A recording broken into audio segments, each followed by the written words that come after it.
Good evening दोस्तों। तो पिछले वाले लेक्चर में हम लोग लेक्चर नंबर 2 की बात कर रहे थे जीओसी का। आज हम लोग लेक्चर नंबर 3 की बात करेंगे। तो प्रीवियस लेक्चर में हम लोग होमोलिसिस चालू किए थे। होमोलिसिस वाले टर्म में फ्री रेडिकल के बारे में हम लोग देख रहे थे, मुक्त मूलक के स्टेबिलिटी के बारे में। तो आज हम लोग मुक्त मूलक के स्टेबिलिटी पे एक दो क्वेश्चन को सॉल्व करेंगे।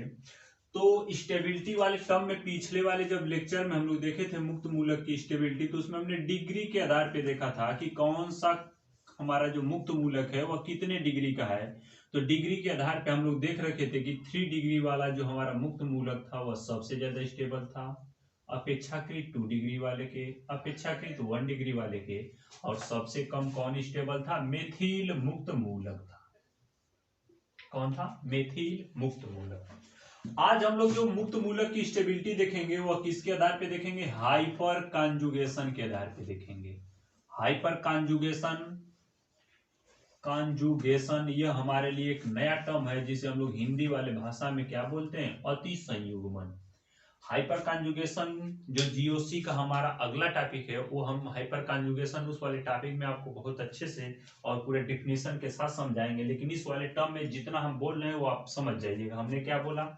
हाइपर कॉन्जुगेशन वाले टर्म में देखा जाए तो हाइपर कॉन्जुगेशन जो होता है वह अल्फा हाइड्रोजनों की उपस्थिति के आधार पर होता है। दैट मीन्स अगर किसी कार्बनिक यौगिक में जितने अल्फा हाइड्रोजन की उपस्थिति होगी, हाइपर कंजुगेशन शो करने की स्थिति उतनी ही ज्यादा होगी। जैसे फॉर एग्जांपल के लिए अगर मैं हाइपर कंजुगेशन की बात करूं आपके लिए, हमने बोल दिया एक हमारे पास दे रखा है CH3 फ्री रेडिकल की हम लोग बात कर रहे हैं, CH3 सिंगल बॉन्ड CH2 पर, और इस वाले कार्बन पे हमारे पास कोई मुक्त इलेक्ट्रॉन दे रखा है।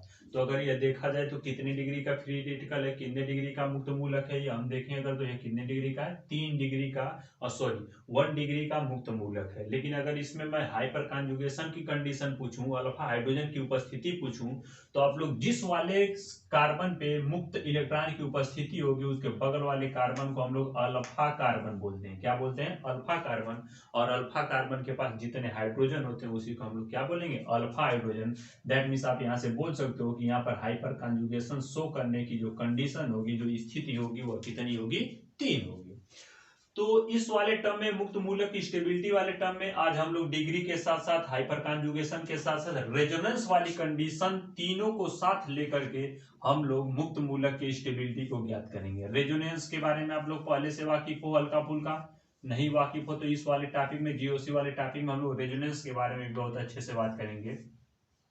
अगर रेजोनेंस के बारे में, अनुनाद के बारे में मैं आपको बताने की कोशिश करूं तो अनुनाद के लिए हमारी शर्त होती है, अनुनाद को शो करने के लिए A single bond B double bond अगर सी दे रखा है और ए पर या तो कोई प्लस चार्ज हो या तो कोई माइनस चार्ज हो या तो कोई मुक्त इलेक्ट्रॉन हो या तो कोई अगर लोन पेयर की उपस्थिति है, तो यह डबल बॉन्ड को शिफ्ट कर देता है और lone pair, plus charge, minus charge और फ्री इलेक्ट्रॉन जो होता है वो किसके पास चला जाता है? सी के पास चला जाता है। तो ये किसमें कंडीशन है? रेजोनेंस वाली कंडीशन है। दैट मीन्स अगर मुक्त मूलक की स्टेबिलिटी की अगर आज बात किया जाए तो आज हम लोग हाइपर कॉन्जुगेशन के साथ साथ अनुनाद पे आधारित जो मुक्त मूलक दिया होगा उसकी स्टेबिलिटी के बारे में देखेंगे। तो इस पे आधारित अगर मैं एक क्वेश्चन की बात करूं, इस पे आधारित अगर आप लोगों के लिए मैं क्वेश्चन सामने रखूं तो एक क्वेश्चन देखा जाए, हमारे पास एक क्वेश्चन दे रखा है,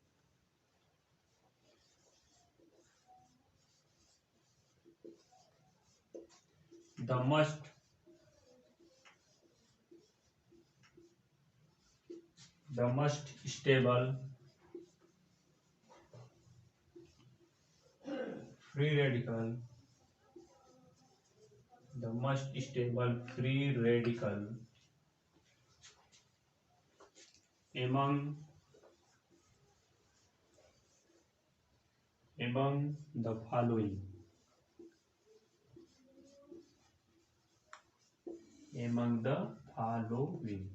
इसमें पहला ऑप्शन आपको दे रखा है C6H5 CH2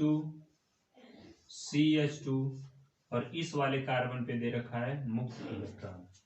दूसरा ऑप्शन बी वाला दे रखा है C6H5 C और इस वाले कार्बन पे दे रखा है मुक्त इलेक्ट्रॉन और दे रखा है CH3। सी वाला जो हमारे पास ऑप्शन दे रखा है वह दे रखा है CH3 सिंगल बॉन्ड CH2 और इस पे क्या दे रखा है मुक्त इलेक्ट्रॉन की उपस्थिति।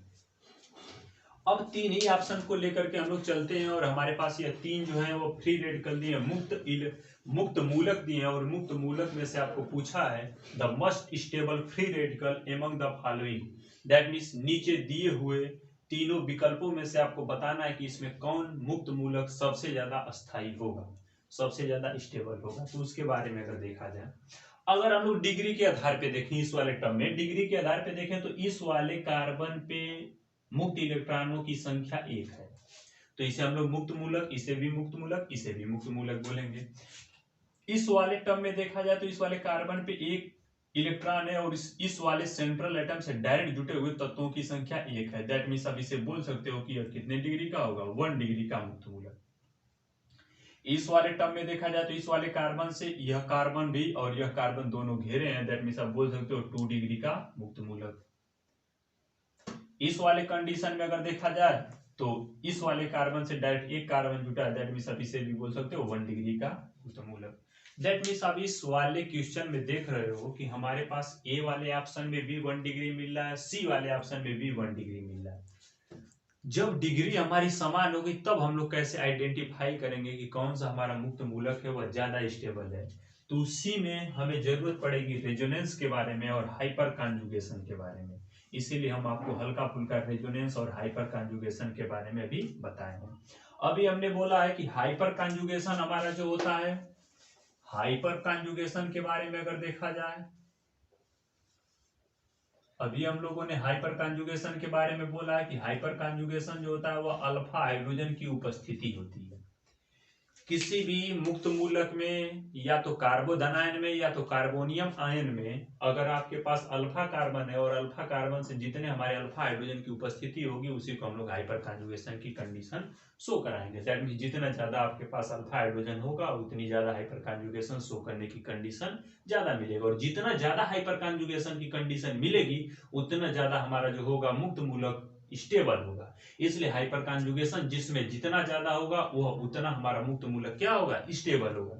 तो अगर इस वाले कंडीशन में देखा जाए तो इस वाले कार्बन पे मुक्त इलेक्ट्रॉन की उपस्थिति है और जिस वाले कार्बन पे प्लस चार्ज हो माइनस चार्ज हो मुक्त इलेक्ट्रॉनों से डायरेक्ट जुटे हुए वाले तत्व को हम लोग अल्फा कार्बन बोलते हैं, दैट मींस आप इसे बोल सकते हो, इसे हम लोग क्या बोलेंगे, अल्फा कार्बन। और अल्फा कार्बन के पास टोटल कितने हाइड्रोजन है, 2, दैट मींस आप बोल सकते हो कि इसमें अल्फा हाइड्रोजन की जो उपस्थिति है, अल्फा हाइड्रोजन की जो उपस्थिति है वह कितनी है, 2 है। दैट मींस इसमें हाइपर कॉन्जुगेशन की जो कंडीशन शो करेगी, हाइपर कॉन्जुगेशन की जो कंडीशन शो करेगी वह कितनी टाइम्स करेगी, 2 टाइम्स करेगी।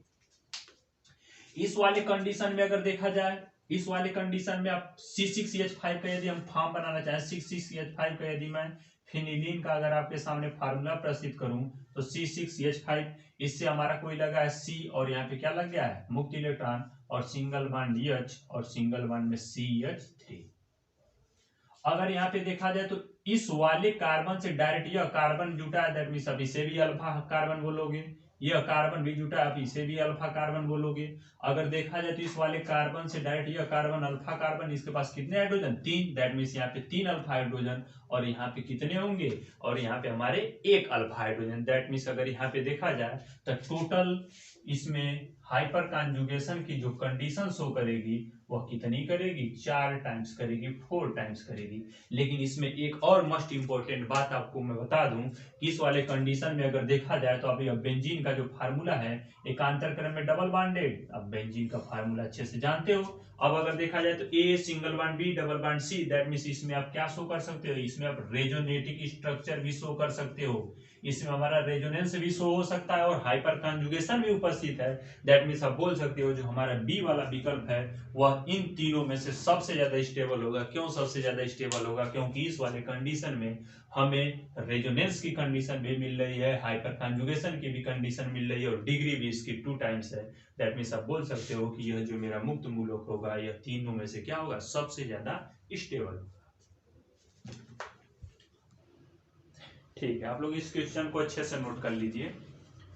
अगले वाले टर्म में हम लोग अभी अनुनाद के बारे में भी देखेंगे और हाइपर कॉन्जुगेशन के बारे में भी देखेंगे। तो अगर जिन लोगों को हाइपर कॉन्जुगेशन और अनुनाद में रेजोनेंस में दिक्कत हो रही है तो हमें परेशान होने की जरूरत नहीं है। जीओसी का लेक्चर नंबर 5 या 6 में हम लोग हाइपर कॉन्जुगेशन और रेजोनेंस को देखते चलेंगे। लेकिन बस इतनी बात आप पकड़ के चलिएगा कि जिस के पास जितना ज्यादा अल्फा हाइड्रोजन की उपस्थिति होगी उसमें उतना ज्यादा हाइपर कॉन्जुगेशन शो करने की स्टेबिलिटी मिलेगी, और जितनी ज्यादा हमारी हाइपर कॉन्जुगेशन शो करने की कंडीशन होगी वह जो फ्री रेडिकल होगा वह उतना ज्यादा स्टेबल होगा। रेजोनेंस और हाइपर कॉन्जुगेशन उपस्थित होने के कारण यह जो बी वाला ऑप्शन है C6H5 सी मुक्त मूलक के रूप में CH3, यह हमारा जो होगा इन तीनों में से क्या होगा, सबसे ज्यादा स्टेबल होगा। दोस्तों, तो विदलन की जो हमारी अगली टॉपिक है वह विषम विदलन है, हेट्रोलिसिस के बारे में हमें देखना है। तो पिछले वाले टर्म में जो हम लोग देखे थे वो हमारा था समविदलन, और समविदलन वाले टर्म में हमने बोला था कि जब दो लोगों में बंटवारा हो रहा था तो जितना यह पैसा बिजनेस में लगाया था वो अपना ले लिया और जितना यह वाला लगाया था वो अपना ले लिया, और समान रूप से दोनों अलग अलग होकर के मुक्त मूलक का निर्माण कर लिए। लेकिन अगली टॉपिक और हमारे लिए मोस्ट इंपोर्टेंट टॉपिक है विषम विदलन के बारे में हम लोग देखेंगे, हेट्रोलिसिस के बारे में देखेंगे। इसमें भी हम लोग एजम्पशन कर लेंगे कि हमारे पास एक कार्बनिक यौगिक दे रखा है CH3 सिंगल बॉन्ड CH3। अब इसमें जो सिंगल बॉन्ड है यह बॉन्ड का ब्रेक होगा, दैट मींस इन दोनों में सामंजस्य की स्थिति नहीं हो पा रही है, तो यह वाला जो CH3 होगा इस वाले CH3 से कहेगा कि एक काम करो कि हम लोग अपने बॉन्ड को ब्रेक कर लेते हैं, तुम अपना इलेक्ट्रॉन ले लो मैं अपना इलेक्ट्रॉन ले लूंगा। यह दोनों सोचेंगे कि हम लोग समविदलन के आधार पे अपने अपने इलेक्ट्रॉन को लेकर के दूर हो जाएंगे और दोनों लोग खुश रहेंगे।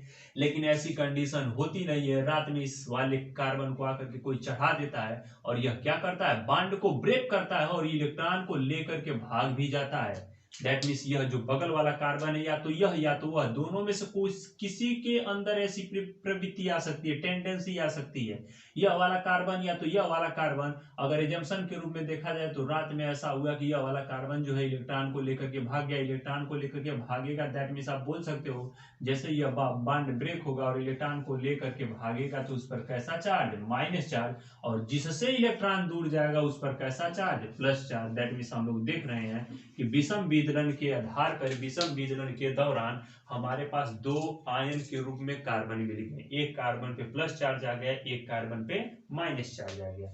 दैट मीन्स अगर यहां से देखा जाए तो विषम विदलन के फलस्वरूप हमारे पास एक कार्बोधन आयन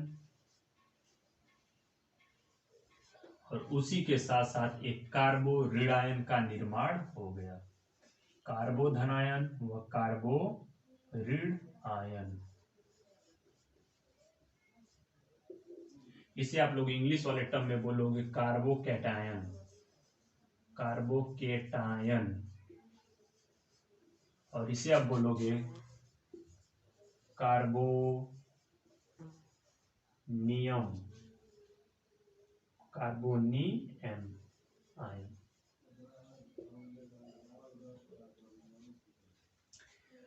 तो आप लोगों ने देखा जैसे ही हमारा विषम विदलन वाली कंडीशन हो रही थी तो विषम विदलन वाले टर्म में जैसे ही हमारा बॉन्ड ब्रेक हुआ तो बॉन्ड ब्रेक होने के फलस्वरूप दो प्रकार के हमारे कार्बन आयन की स्पीशीज मिल गई, एक हमारा हो गया कार्बोधन आयन, एक हमारा हो गया कार्बो ऋण आयन। इस वाले टर्म को इंग्लिश में कार्बोनियम आयन बोलेंगे और इसे क्या बोलेंगे, कार्बोकेटायन बोलेंगे।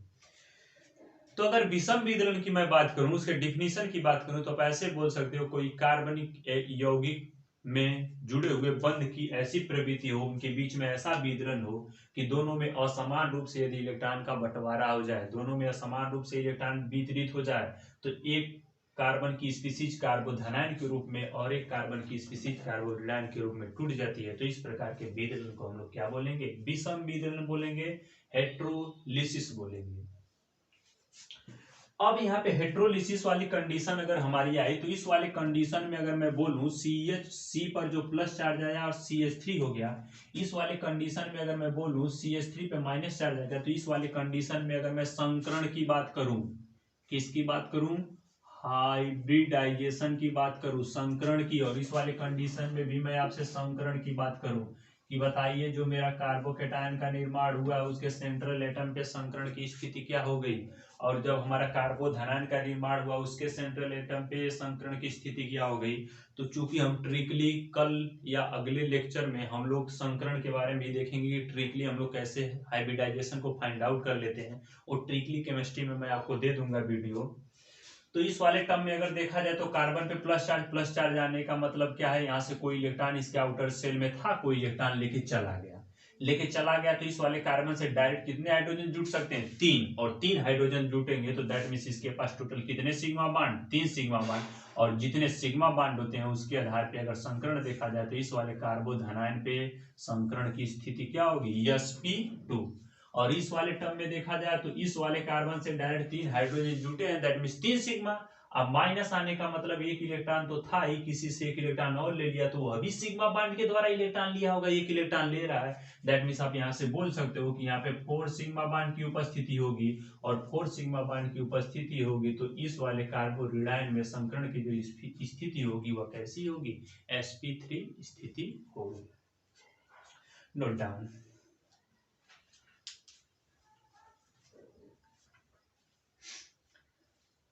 ठीक है, तो अगली टॉपिक हम लोग की जो आ गई वह कार्बोधनायन के बारे में हम लोग देखेंगे। तो अगली हेडिंग सभी लोग डालिएगा कार्बोधनायन, कार्बोधनायन।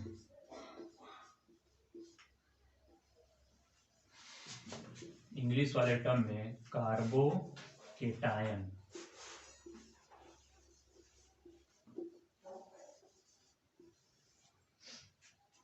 इसका सभी लोग डिफिनीशन लिख लीजिएगा, ऐसे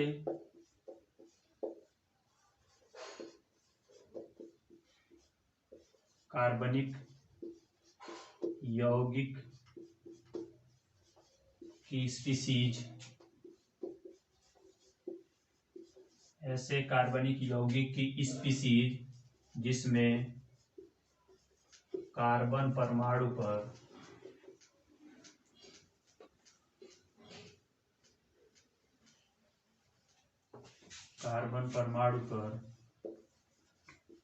धनात्मक आवेश की उपस्थिति हो, धनात्मक आवेश की उपस्थिति हो, कार्बोकेटायन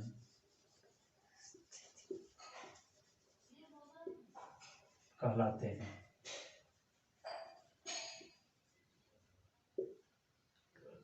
कार्बोकेटायन कहलाते हैं।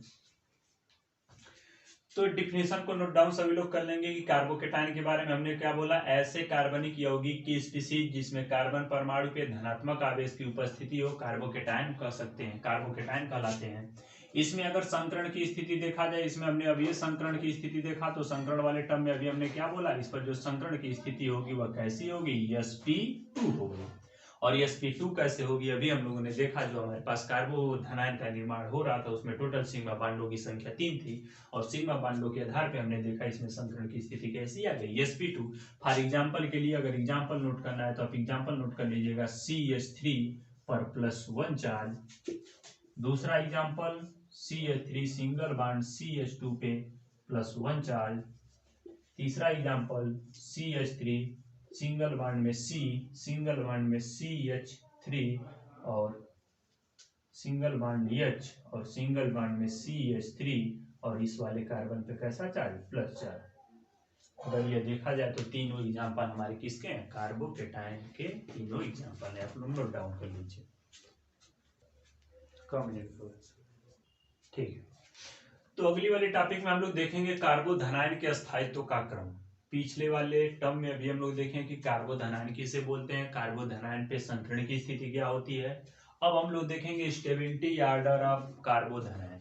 तो इस वाले टर्म में जैसे हम लोग फ्री रेडिकल वाले टर्म में मुक्त मूलक वाला देखे थे, उसी तरह सेम टू सेम इसमें भी हम लोग देखेंगे कार्बोधनायन की स्टेबिलिटी को हम लोग कैसे फाइंड आउट करते हैं। तो सबसे पहले अगर डिग्री के आधार पे देखा जाए, सबसे पहले वाले टर्म में अगर कार्बोधनायन की स्टेबिलिटी की अगर मैं बात करूं तो सबसे पहले वाले टर्म में हम लोग डिग्री के आधार पे देखेंगे जिस प्रकार हम लोग मुक्त मूलक को डिग्री के आधार में 3 टाइप्स में बांटे थे, 1 डिग्री, 2 डिग्री, 3 डिग्री, उसी तरह हम लोग कार्बोकेटायन को भी डिग्री के आधार पे बांटेंगे। तो इसमें पहला वाला टर्म में अगर मैं बोल दूं तो CH3 पे +1 चार्ज, इसे हम लोग बोलेंगे मेथिल मुक्त मूलक, इसे हमने माना ऑप्शन ए। दूसरे वाले टर्म में अगर देखा जाए तो CH3 सिंगल बॉन्ड में CH2 और CH2 पे कैसा चार्ज है, प्लस चार्ज, इसे हम लोग बोलेंगे ऑप्शन बी। तीसरे वाले टर्म में अगर देखा जाए तो CH3 सिंगल बॉन्ड में CH और सिंगल बॉन्ड में CH3 और इस वाले कार्बन पे कैसा चार्ज, प्लस चार्ज, इसे हमने बोल दिया ऑप्शन नंबर सी। चौथे वाले ऑप्शन की अगर मैं बात करूं तो हमने डी वाला ऑप्शन ले लिया, CH3 single bond C, single bond में CH3 और सिंगल बॉन्ड में दे रखा है CH3 और इस वाले कार्बन पे कैसा चार्ज, प्लस चार्ज, इसे हमने बोला ऑप्शन नंबर डी।